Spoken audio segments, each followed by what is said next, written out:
Pag-aari ng sambayanang Pilipino ang Benham Rice. Ito ang iginit ng pamahalaan kasabay ng pag-amin na kailangan magkaroon ng pagbabago sa kapabilidad para protektahan ang soberenya ng bansa sa ating teritoryo.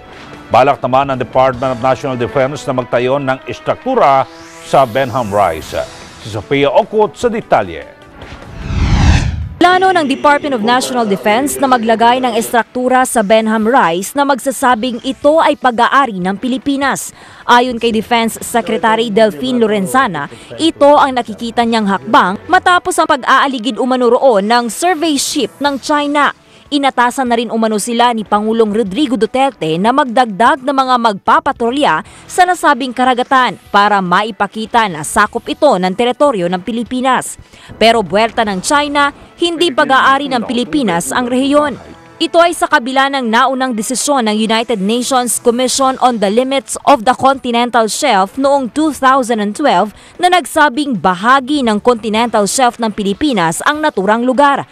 Ayon kay Chinese Foreign Ministry spokesperson Geng Shuang, bagamat sinabi ng UN na maaaring makapagsagawa ng exploration at development ng natural resources ang Pilipinas sa Benham Rice Plateau, hindi naman nangangahulugan na teritoryo na ito ng Pilipinas. Isinasaad ng international law kabilang narito ang UN Convention on the Laws of the Sea o UNCLOS na hindi naapektuhan ng isang coastal state ang karapatan nito sa continental shelf at ang pagid nito at maging ang kanyang airspace. Hindi rin anya apektado ang karapatan ng naturang bansa sakaling magsagawa ng innocent passage sa naturang lugar sa ilalim ng international law. Pero ayon kay Pangulong Duterte, nauunawaan nito ang China. Pero hindi rin umano dapat nilang angkinin kung ano ang paniniwala rin ng Pilipinas na pag-aari nito. Ayaw na umano ng Pangulo na makipag-away pa sa China. But let us not fight about ownership or sovereignty at this time. Because things are going great for my country. Naniniwala rin ng Pangulo na hindi na uulitin pa ng China ang ginawa nitong reklamasyon sa ilang bahagi ng South China Sea kung saan nagtayo ng mga artipisyal na isla. They will not do it at this time. Okay. Maggugulo lang yan eh. Maggugulo yan because America is always wants to pick a fight there. Pupunta na ng mga barko-barko doon. At ang Amerika naman ang mahintay lang na tayo ang magulo. Bakit ako magugulo doon?